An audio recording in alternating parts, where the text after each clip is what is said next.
Welcome back, guys, to another episode of the Harbor Podcast. I'm your boy, Kino Cowboy. I'm with Scott. We're doing the summer blowouts. We're doing a series of my favorite summer movies set during the summer, no less. And the first episode we're starting off with is Adventureland, which is directed by Greg Mottola, director of one of my top favorite movies, Superbad, you probably would have seen, and another favorite movie of mine, Day Trippers. His filmography is kind of all over the place after he did these first three movies, but I like all three of them a lot. So I'm happy to discuss this one finally. Okay, I will say one thing about this movie. Despite being ostensibly set in the summer of 1987, it feels 2009 as fuck, but I don't mean that as a bad thing. Yeah. I think even just part of it, this is such a cliche, but like, I don't know. I feel like there were certain, in the 2000s, there were these sort of comedies and coming of age films that aren't really made a lot anymore. Just because I feel like all that's gone to television, and with little streaming resolution, and also it's just the fact that Kristen Stewart and Jessie Eisenberg, hot off of The Social Network, and I guess Twilight. Yeah. Uh, To enjoy this movie, you're gonna have to be able to be down with the ways Jessie Eisenberg and Kristen Stewart both do their things. it's you have to accept it because let's get with that out of the gate. How do you feel about the chemistry between and the movie? If you don't know, it's we can get more into the plot later, but it's post collegiate. They're working a summer job at a Adventureland theme park, amusement park, and there's romance involved, and we'll get more into the plot details. But what do you think about their chemistry between these two leads? The chemistry is kind of weird because I mean they're both weird. So they're weird actors. They're both weird actors, and it's I can say it's pretty original compared to most romantic kind of situations. I would say so because it's kind of like they both, in a high school movie, they both would have been like nerds, or maybe she would have been like the weird girl or something, but they're older. They're in their, like 21. 20s. Yeah. In this movie. So, I mean, there's not that John Hughesian element to it. Right. But they both do have that awkwardness. It does have that. I have this problem with a lot of rom-coms in general, where it's very hard. I think it's really hard to sell a relationship on screen, and a lot of times the filmmakers just kind of have to suspend your disbelief because the actors may or may not have chemistry, or it may or may not be done in script. And I think they have decent chemistry because I feel like two awkward people like this could be attracted to each other in that way. They could vibe off each other's shared awkwardness. But I do think in the script, it's kind of like, hey, these two people like each other. They don't really set it up. It's just like Kristen Stewart. I mean, I think the first shot of her in this movie is her kind of checking out, gazing at Jessie Eisenberg from a distance, which I guess you can just pick up on somebody's vibes in real life. That's hard to sell in a movie, though. No, she's immediately like, oh, here's this new guy. Okay, let me go check him out. Let me catch what he's, his kind of vibe. She goes to like talk to him, pick it up. So, well, and she is, we're all over the place in plot. She is banging the married and admittedly much more handsome Ryan Reynolds in this movie. So you definitely get a sense that she, like many people, uses sex for validation, which I do feel like is a theme of this movie for sure. Yeah. Jesse Eisenberg's character is a virgin, which people are questioning. And he'll just be like, well, the timing wasn't right or something. And people are like, why didn't you just do your animal instincts, you man? It's actually kind of, there's some examination of toxic masculinity, even though this movie was in 2009 before, I don't know if the Tumblr sphere. Well, also, this is just like most 2000 comedies were sex comedies. And this was not like him having crazy sex and losing his virginity and all that. You don't even see him lose his virginity, really. No, it's not American Pie or Knocked Up. Or also, that's another problem, is that the studio was selling this as like, the director from Superbad comes the biggest comedy of the summer, and it's not even really. It's a very like kind of pretty serious movie. It is. It's comedic, but the laughs aren't huge. You know, there's a lot of subtle. It's not an Apatow, right? Right. At all. And even Superbad is definitely closer to your teen comedy formula, but I still think in some ways it deconstructs or at least reinvents aspects of that by probably by a more honest examination of like teenage sexuality than most movies have, or the kind of anxiety around sex and wanting to lose your virginity and you're 17 and you just like want to see boobs and nothing else is on your mind. Because we've been there. Which is a 2021 term for that is called being down bad, for those who are not they're hip. down bad. Jesse Eisenberg's down bad in this movie, man. He doesn't have that Zuckerberg money or that Lex Luthor money in this. Yeah, that's true. I almost think it is weird. I'm like, that's Lex Luthor in this weird. I kept thinking of the scene in Batman versus Superman where he has like his panic attack, like his meltdown on stage, and he's like like that sort of thing. He doesn't do that in this movie. He's more subdued. He's not chewing scenery because he's not a supervillain. I want to sidestep for a second and appreciate that, like, most like 2000s comedies are not good looking movies. They're often like garish and or kind of phony, cheap looking. They're almost shot like TV episodes. Yeah, he makes Superbad and Adventureland look like classic films, and they look good.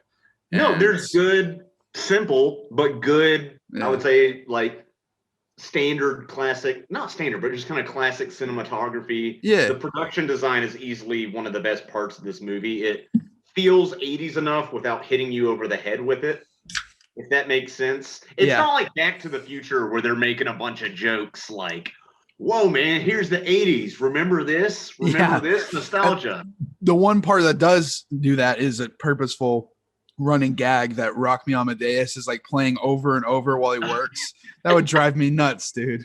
It happened in the movie. God, that song is catchy, though. I was listening to it today. I was listening to the soundtrack, which has an excellent soundtrack. Yeah, it does. Crowded House, all that shit. I was in the park today, walking around, getting my vitamin D for the day, and listening to listening to this. You know, one thing I want to say about this movie is you encouraged me to watch this movie, and you also kind of told me to give it a second chance and to squash my cynicism, because I can be cynical about everything, but especially like certain coming of age movies, romantic comedies, but basically because my high school experience was, I don't know, even though this isn't a high school movie, it's tangential to that sort of teen movie. My teen experience wasn't, I didn't go to parties, I didn't date, I didn't do any of that. And I almost think there's like, I don't know if it's like a built up resentment or a desire to be different than my like cooler peers and like a self-labeling as a nerd. But I feel like I saw this movie, the last act of this movie, on television. I didn't even see the whole thing. When briefly after, when I was in college, I think I was probably in like my sophomore year, and I just saw it on TV. And I think I was too close to the source material, and also too far away. Because I think I was just kind of like, I didn't have the nostalgia because I was going through it. I was in college, even though this movie, he recently graduated from college, but he's going to grad school, so he's still going to be a university student. Or he's trying to get money. That's why he's working on the job, because his dad got demoted or moved around the company. It's, vague, but that's why he's.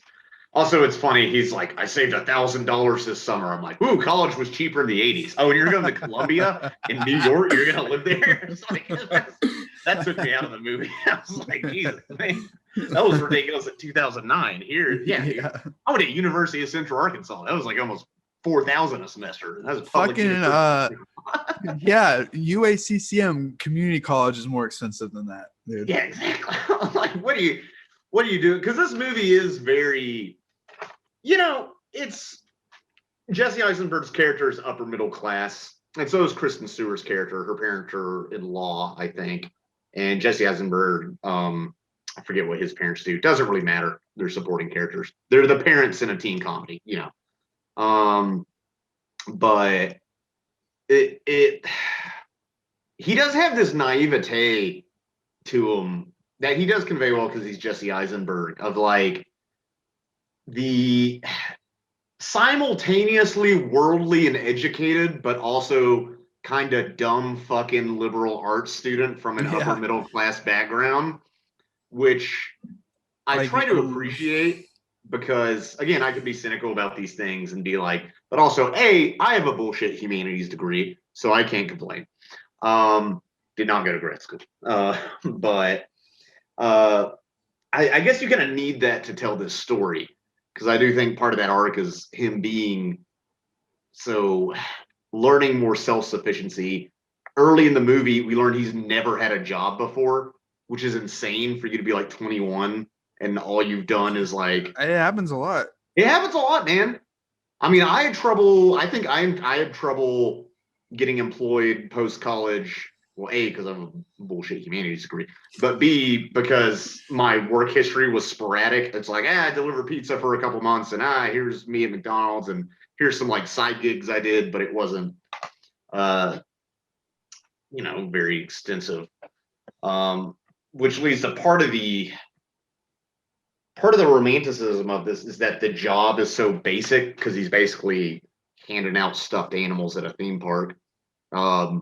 That he gets hired on the spot by Bill Hader, who's married to Kristen Wiig in this movie, and they have they're Bill Hader and Kristen Wiig, and they're fun. Yeah, exactly. They don't really have deep characters. They're honestly, I find it really interesting. Their characters are used as like transitions a lot of the time. Like, it's just like, okay, here's like a 1 minute scene, like joke scene transition of this couple who runs this theme park being kooky, and they're SNL alums, and we're going to use that to transition into this next scene. Right. And it's also used for levity, because there's a lot of drama in this movie. Like, I would definitely call this kind of a light comedy. Again, it's not Apatow. People aren't, well, I was about to say people aren't getting hit in the nuts. People are getting hit in the nuts, but it's done in a way that makes me nostalgic for times I was both hit in the nuts and hit people in the nuts. Because there's always that like childish person you like grew up around, them, you're not like really friends with them, but like they're from the neighborhood, and you're like, God damn it, this little fucker, right? Because Eisenberg, he's back in his hometown after where are they? California? I don't even remember. Does he even say where does this take place? I don't even remember. Is it Pittsburgh? Okay. Yeah. It feels very middle America. I mean, Pittsburgh's, a larger city, but I don't think anybody would, it feels very Midwest, middle American. I guess Pittsburgh's not that big. Also, I don't know how the economy was doing in the 80s. I think we were shipping jobs out at that point. But that's interesting. Pittsburgh. I can't think of another movie I've seen in Pittsburgh. I have, but I can't name it right now. But okay, I just know. Anyway, it's very like top of the Reagan era. Like, it even shows Reagan on TV at one point. Yeah, which is one of your earlier indications that it's even in the 80s. It kind of leads you into it. Now, presumably, you've seen some promotional materials and stuff, and I knew it was. Actually, I kind of going into this, I wasn't sure 100% if it was set in the 80s or if it did kind of like, how It Follows is kind of set in modern day, but it has a bunch of anachronisms that make it look like the 70s. So it's kind of like Napoleon Dynamite. Yeah, like Napoleon Dynamite. Yeah. And that's because they're in the Midwest because they're behind all the technology. Well, all the cars they were driving, all the clothes they were wearing, I knew, but but the cars are a big giveaway. But that is interesting. And but it still feels like 2009. I think that's the interesting thing about watching this 12 years later is that it's like double layered nostalgia. Yeah. Because I don't really have nostalgia for the 80s because I wasn't around. I like things from the 80s. I like the Super Mario and the Star Wars and the things like that. But I'm also very in filmmaking and in life, and this is where you and I like not butt heads, but have discussions. I'm anti nostalgia in a lot of ways, just because I think I don't know. There's so much looking backwards that a lot of times I feel like people do that basically because we live in a troubling time and it's easier to look backwards than to look forward because planets dying and shit. But I'm far more cautious about nostalgia now, but that's good. That's good. I still need my hit every. Yeah, no, I get it. I appreciated it, and again, I had to squash my cynicism for this movie, and that's what I would recommend to anybody going into it. Because this isn't a movie I would. But it's not even that like it's not like an overly nostalgic film though. No, it's not. It's not. Which I think is one reason I agree with it. I assume that the filmmakers grew up in the 80s and they just wanted. Also, 80s nostalgia wasn't as played out in 2009. But I don't know, I assume they grew up in the 80s. So for their own connection to the material and to the emotion of the film, they had to do that. Or you could be, it's not like Stranger Things where it's just like, hey, it's the 80s. Even though remember the 80s? I'm Mike Matei, dude. I love TMNT and Inspector Gadget. Brown bricks. Yeah. Also, you can tell Greg Mottola, he cares about that time, probably, because he lived it, but like it's not like, it's not a jerk off fantasy or anything like that. It's very much like some serious shit comes up, and that's why a lot of people were disinterested when it came out because it wasn't the next Superbad. I was sad about that when I was younger. Well, let's go into that because I think that's actually probably one of the reasons they set the film in the 80s is that it was and had Reagan on the TV like that because this is liberal Hollywood we're talking about, right? And this was a less progressive time, certainly in terms of like feminism. I mean, I'm sure it's not that hard to take a feminist lens to this movie.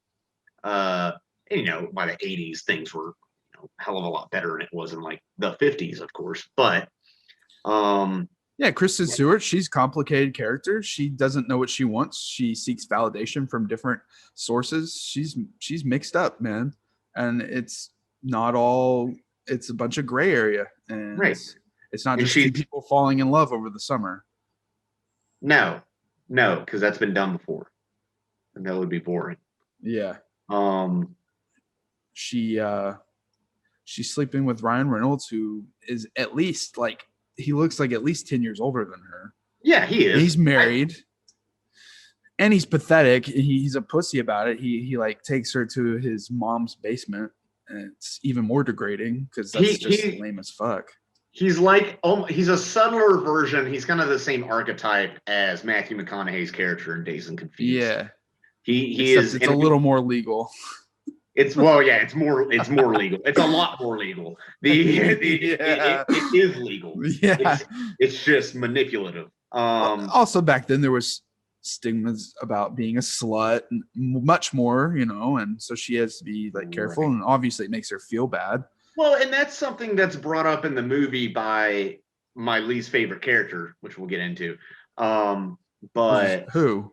The fucking, what's her name? I already forgot. Lisa P. P. What's her name? Lisa P. Lisa P. Yeah. She has no arc. She's just here's one of my pet peeves in just screenwriting in general. When you have a very contrived love triangle, like, okay, let's say, honestly, it's kind of like, I hate saying this, it's like The Office, okay?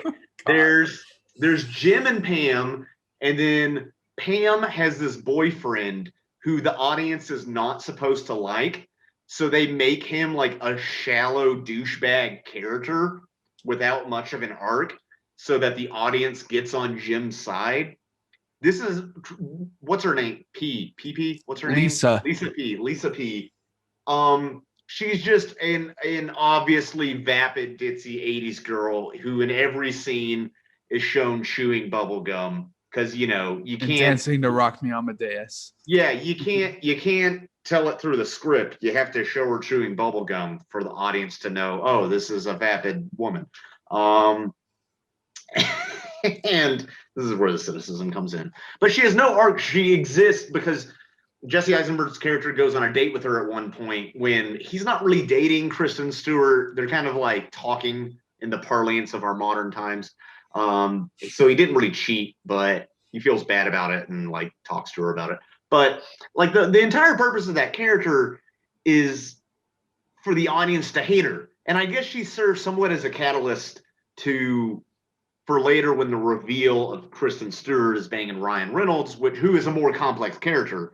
And Ryan Reynolds, he's a good actor. He's good at what he does. I'm glad to see him doing something serious and not doing that same character he always does in every other movie, Yeah, which I don't even blame him for that. I think that's just kind of him getting typecast. Yeah, but, it is. Because he's slimy. He like tries to figure out what Eisenberg's character is doing with her and stuff. And right, of course. And we've all known there's analogs for everybody in this movie. And what I mean is there's analogs from everybody's life. Everybody has met a version of most of these characters. Right. But I don't know. Lisa P, she's just a plot device. She's not a character to me. Like the Midmen, yeah. She does. She talks about like her dad and how she had to take this job because he, all this stuff. But that's the thing is that she like, it's like purposely like Eisenberg tries to bring it up again, and she's like, "Oh yeah, whatever." Like obviously, like she doesn't actually like give a fuck. So I don't know. It's just funny. Like later on, it's like, "Oh, you bring that up again." She just brushes it off. Doesn't matter. It's just that's what I like. But I guess I don't know. It beats you over the head with it. I don't know. I feel like I've met a lot of vapid people like that. So that's true. I've met a lot of vapid. Yeah, that's true. Bubblegum, especially especially movies that take place in the workplace and you have all these different characters. It's like now that I've worked for 10 years in bunch of different places, I've seen a lot of these kinds of like weirdos. So I don't know. Yeah, I let it slide. At the sort of, you are right. At the sort of, not to be classist or anything, but at your sort of low skill job like this, there's going to be some vapid people. Whereas if you're at a law firm, there are going to be people who are vapid in a different way, who might be shallow, maybe not vapid, but you know what I mean, have a certain shallowness to them, but not the sort of bubblegum chewing, dancing to Rock Me Amadeus sort of vapid. Unless they're like, I don't know, marry into it. They're like Francine or American Dad. They're like a party girl in their 20s, like, woo. I don't know. That character, I think that's one reason I didn't like this movie, because I remember the scene of them on their date, and it seemed very forced. Like, here's the vapid girl, and blah blah blah blah.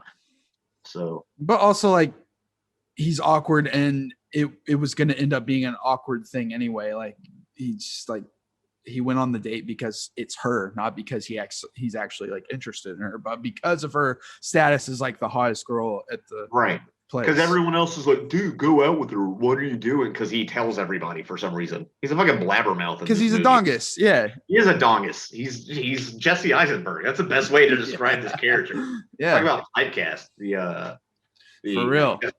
He is interesting. I feel like, what would Jesse Eisenberg do in different roles? I guess I haven't seen some of his. I know he's made some independent films like The Double, which is an adaptation of I never saw that. Or something. I never saw that. But like, he did another movie with Kristen Stewart that was Pants, where they were like stoners or something. It was like, that's Max Landis. Isn't it? Max Landis's movie. Yeah, that's what's that movie? I'll look it up. American something or American Ultra. Yeah. That's it. Yeah, that was Pan. I didn't see it. He did 30 Minutes or Less, which was also Pan. I didn't like that movie. You didn't see it? I thought the trailer No, was I funny. didn't like it. You didn't? No. Oh, well. I liked obviously I liked him in The Social Network, and then I liked him dude, controversial. I liked him in Batman versus Superman. You know what's hammy controversial? ass. Eisenberg's performance in The Social Network is iconic, and I just have to get over the fact that he intentionally, and the director David Fincher with his direction, I'm sure he intentionally didn't do a true to life what you see in interviews depiction of Zuckerberg. He intentionally he reduced Zuckerberg into not even his whole essence, but part of his essence as this sort of tech nerd sucked into things much greater than him, which is interesting because Facebook was so much smaller when that movie came out. Yeah. And now it owns WhatsApp, which, by the way, if you don't know, everybody in fucking Europe uses WhatsApp, even for like work communications. I don't send texts ever, like never ever. The only texts I get are automated. So like, yeah, they own that. They own Instagram now. It's just we're fucked. Anyway, but that shows how impossible it is for Jessie Eisenberg to get away from that role. Is the fact that we keep going back to it. Yeah. And then Batman versus Superman, just because I don't know, I kind of like it. Fucking corny ass shit. Yeah, I like that. He seems like a cool guy during interviews. I remember one time in a Batman versus Superman press junket, he straight up was like, I don't watch movies I'm in because it's weird to me seeing myself. And then he's like, this movie's been getting mixed reviews, which I think is a euphemism that people use. And he just like straight up said that. I'm like, okay, I like this guy. It's like mixed reviews means bad reviews. And if they say bad reviews, it's dog shit reviews. Yeah. Like Ishtar or something. Have you seen Ishtar? No. I've been wanting to. Isn't Dustin Hoffman in that? No, I don't know. Shit. No. I don't even remember what that movie's about. Yeah, Warren Beatty and Dustin Hoffman. Anyway. So I want to say Martin Starr is one of my favorite aspects of this movie. He is from Freaks and Geeks and this movie, and unfortunately he's underutilized and is not in many projects like he should be, because I love it. Because again, I think he gets typecast because he's kind of a greasy looking dude. So he's in like Silicon Valley. He's also one of the pothead roommates in Knocked Up. I'm glad he got, I forgot about Silicon Valley. I'm glad he got airtime on that. But which I haven't really seen that show. I would probably love it. Not good, but he is obviously like the more of a straight man somehow, even than Jessie Eisenberg, because he's like he's weird, but more of a nerd. He's not like annoyingly weird or too weird. He's just like, he likes things back then that are considered dorky. Now he would probably succeed now in like a nice like private college with like a bunch of like I don't know, liberal college students. Yeah, liberal. Well, no, he reminds me of some of the people we hung out with at Hendrix when we would play like Smash Bros. And stuff. Which is a private school in our town. No, I agree, and that is something like I think a lot of those. I mean, the nerd has almost become like or geek, even speaking of Freaks and Geeks, become an almost obsolete term. Especially, dude, my students are so into anime and stuff. It's weird. They ask me if I'm an otaku, and I'm like, "How do you know that word? You're a kid." And I'm like, "Also, no, you weeb." And then I throw a dodgeball in their face. Yeah.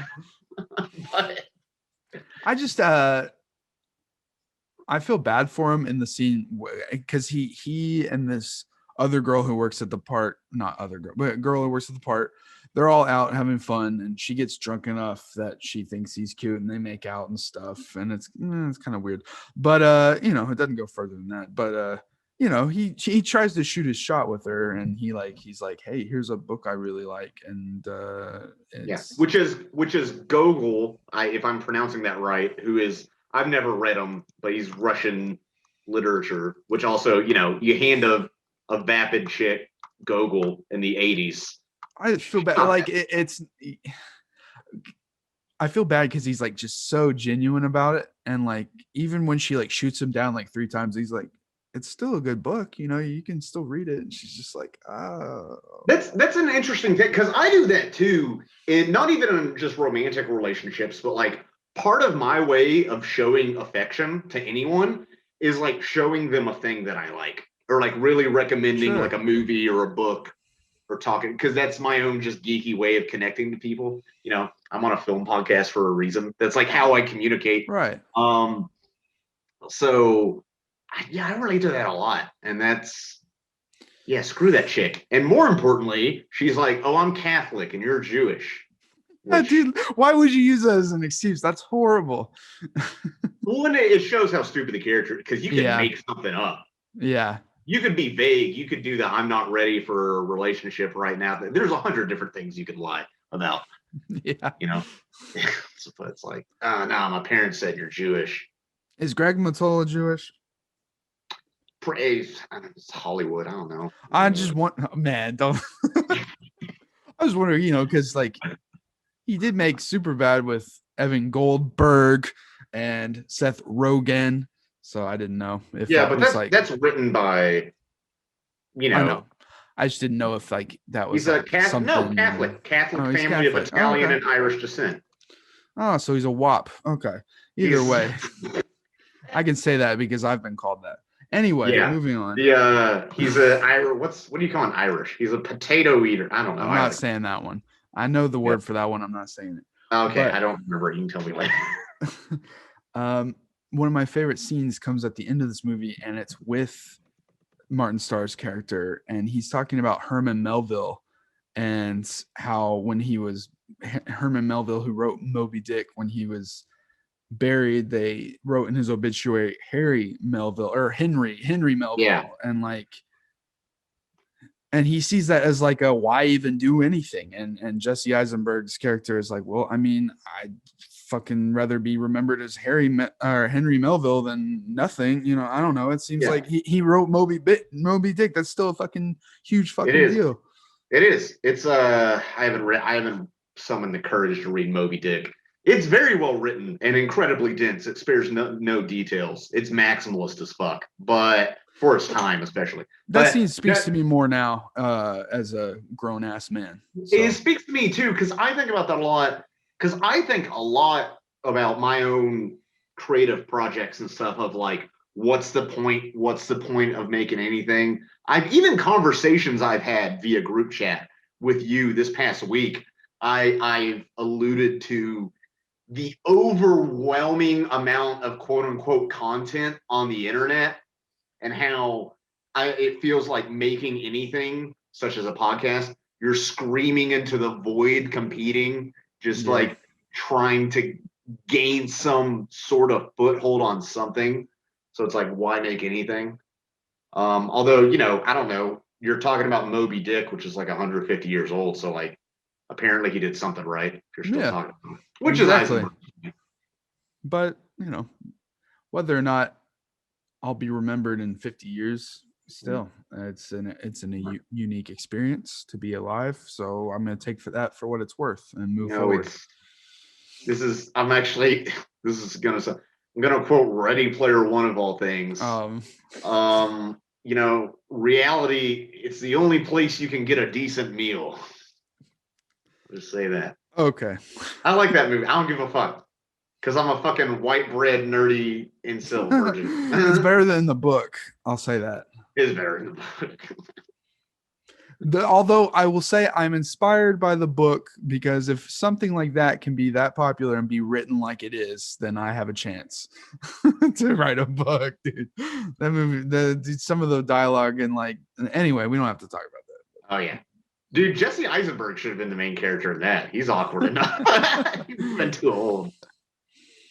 I think I saw like a YouTube video. Who was it? It might have been Red Letter Media, but they were talking about how like they're pretty sure the guy was cast in Ready Player One because of the Cyclops Yeah, glasses exactly. That looking was good Red on Letter him. Media because of his Yeah. side. We needed a white guy with big lips that are like pronounced enough to like give him a striking visual feature when he has the goggles on, which is so weird that it really fascinates me about filmmaking in general. How casting is done, but like it's being conventional looking is so even conventionally attractive. It's like, okay, you're going to be a cable TV actor, you know. It's like Kristen Stewart. She has a sharpness to her features. Jesse Eisenberg has hella sharpness to his features.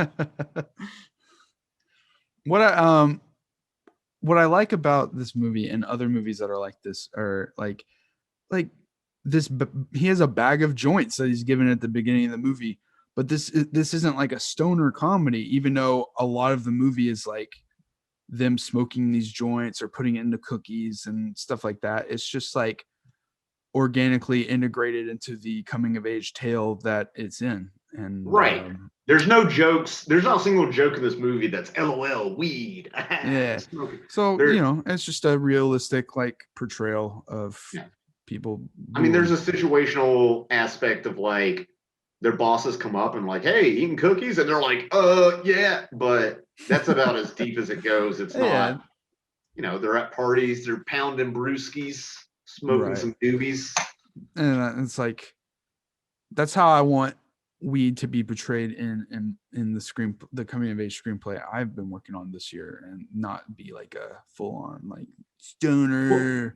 Well, now that it's more legal, weed needs to be normalized. I think this is going to sound weird. I think it's almost an ethical responsibility for filmmakers to normalize weed as a drug that is to be used responsibly and not a punchline, if that makes any sense. Yeah, no, for sure. Because I feel like we've kind of come to that point of society where it's like, okay, it's not going to be reefer madness, but also let's not act like it's just this fun, like harmless substance, Right. Well, overdose, but like use responsibly. Also, this is a different time in America because like these people are like 21, but they're still having to hide their drinking around their parents and like spray perfume and shit before going inside. Cause it's just like 80s nuclear family kind of shit. And are all the characters, I do wonder if all the characters are 21, because I think the drinking age might have been 18 back then. So I do wonder about some of these people. I'm not sure the exact date that it changed, but they're also drinking hard liquor. Beer and wine 18, but that's up to a point. I think it was the early 80s, not late 80s. So, and I don't know, that might have been by state. I don't know. I wasn't around. Now you got to be 21 by cigarettes in Arkansas. You can join the military or make an OnlyFans. You can be in high school and have an OnlyFans.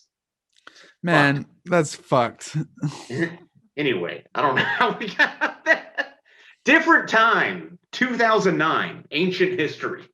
Yeah, 2009. Man, they used to make these things called movies. Yeah, I need more middle budget shit like this to come back. The problem is this didn't make as much money, like a fourth of what Superbad made, obviously. But and granted, this came out only 2 years later. Granted, Superbad is the superior film. Still. This movie had about $10 million budget, made $17 million according to Wikipedia. Which, I mean, I'm sure if you add, that's always production budget. So if you add advertising, they lost. Yeah, they lost. I bet they spent more on advertising than they did the production. So, 2 million ain't shit.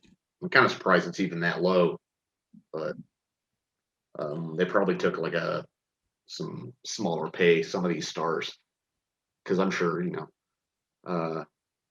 also, that's one of those things you do have to wonder with some casting decisions like this.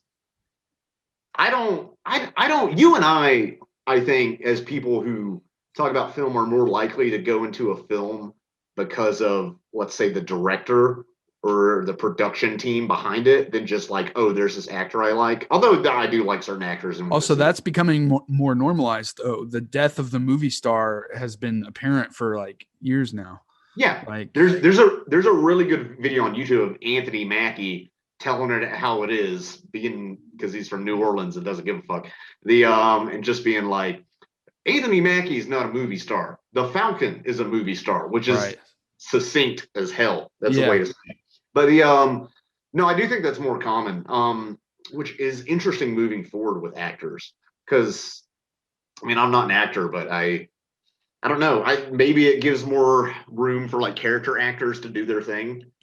But I'm pretty point, sure what my point with bringing that up is I do wonder, like, the audience you have for, let's say, The Social Network and then Twilight, are they the same audience that are going to be going to this movie?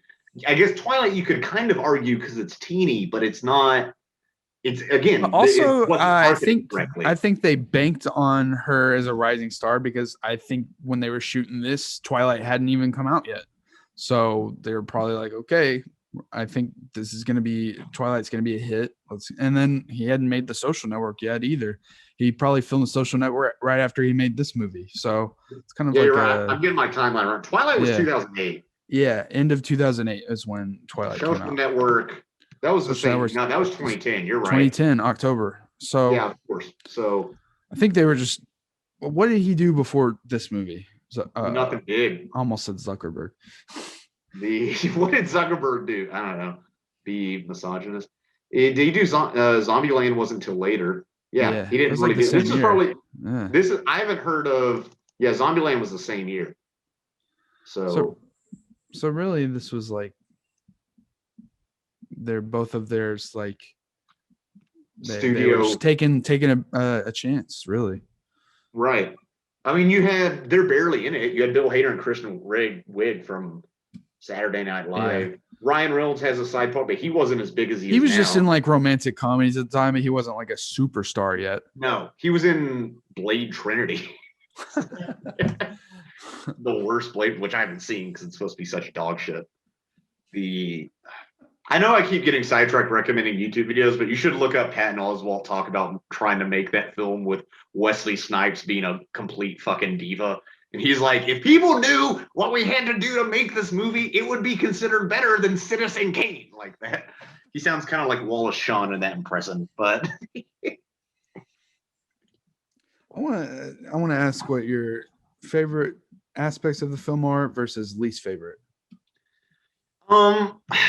Least favorite, Lisa P. And I guess it's very hard that some of the plotting seems not like contrived, but kind of like, and then this happens, and then this. I think that's just because it's sort of rom-com. It doesn't stray completely from that sort of formula. Like they kind of, spoilers. Oh, they kind of break up, and they kind of get back together, which you want to see. I didn't really love their chemistry or their performance. There's a lot of downward glances and like licking their lips. There's a lot of that. There's more downward glances in this movie than if I fucking threw $1 million on the ground to Times Square. Okay. There's just like people are looking down. Yeah. This whole movie. I actually do agree. I think Martin Starr's character, he's one of my favorite characters. He might be one of my favorite characters of the movie for all I know. I think the production design and and even though I'm so against that a lot of times, the sense of place, because I actually love, as kitschy as they are, I like kitsch. I like theme parks. I like interactive entertainment, like games and rides and theme parks, stuff like that. Even like haunted houses, I consider. Yeah. Like it's something that has a tactile sort of feel to it, and you're a participant. It's not like a movie where you're just kind of going through it, even though I love that too, of course. So also he lets you choose some of the scenery, and he has a lot of extra shots of stuff going on in the park that makes you feel like you're walking around in it. That's always important. It is very important. I will say, for a movie, this is like 107 minutes, so pretty standard, rom-com length, 100 some odd minutes. That includes credits. It doesn't feel rushed. It doesn't feel like a studio, which is a problem today. A studio cut it up and like, no, shorter, faster, ABC, TikTok generation. We need to market to Gen Z because we're marketing executives and we think we're hip, sort of thing. It does kind of have those establishing shots and stuff. as you said, let you chew the scenery. What's your favorite parts? Um, I sometimes you have to have like a what's it called? Like you kind of have to What? you have to like I don't know, you have to be into a certain person's performance and kind of be know what you're into, like an acquired taste, I guess. And like I've acquired the taste for both Jesse Eisenberg and Kristen Stewart for my different reasons. And I'm not gonna say it always like lines up like it should in the movie. There are some iffy moments, but for me personally, it's I don't know. I know a lot of awkward people, and I can be awkward myself. And Yeah, so look at us. like it just works for me. It's not this like standard rom-com like I'm in love with you kind of thing. It's at the time it was like let's be different from that. And like a lot of movies in the 2010s followed suit with the awkward like people and shit, but this kind of like beat them to the punch a bit. So It did. I agree with that. And it's ballsy of the filmmakers, I'll say that, to be like, we're not, because Kristen Stewart, she's definitely good looking, but she's not like a hot chick. They kind of yeah. deconstruct that with Lisa P, who I don't think is I haven't seen Kristen Stewart in a lot of things. I mean, what else have I seen her in? Twilight, which is, she's not given anything to do there. And then I've seen Zathura. Like I think saw John Catch Favreau That did that, Kid. right? Huh?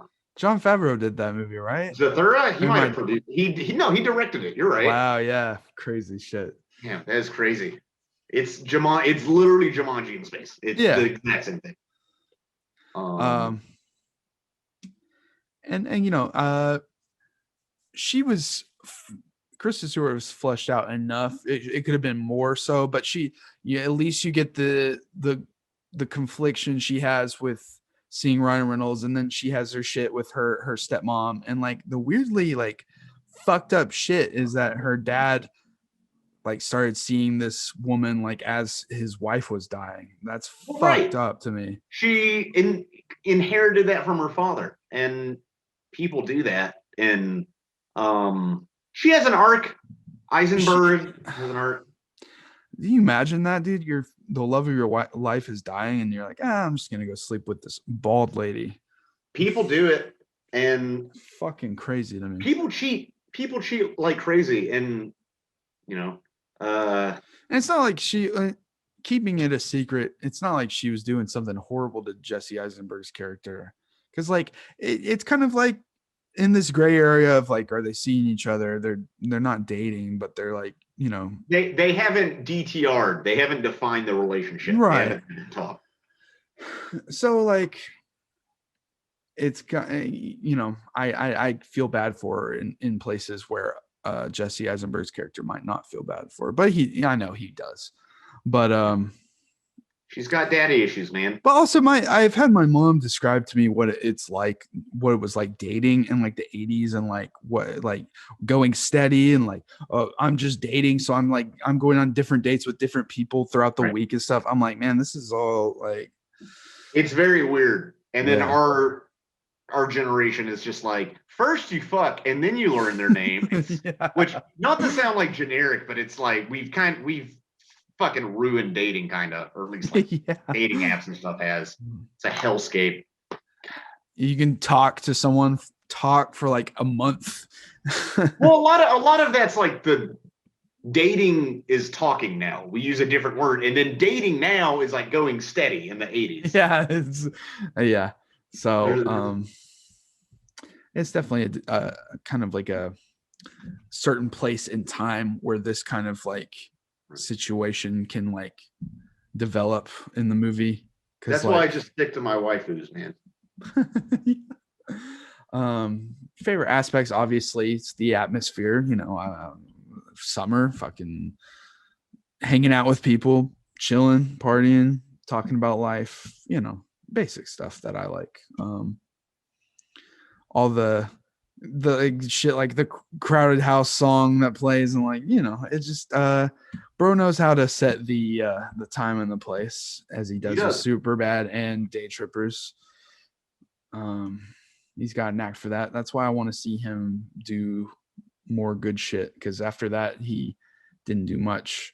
He did that movie Paul, which was okay, with I don't think that was a big box office Frost, hit.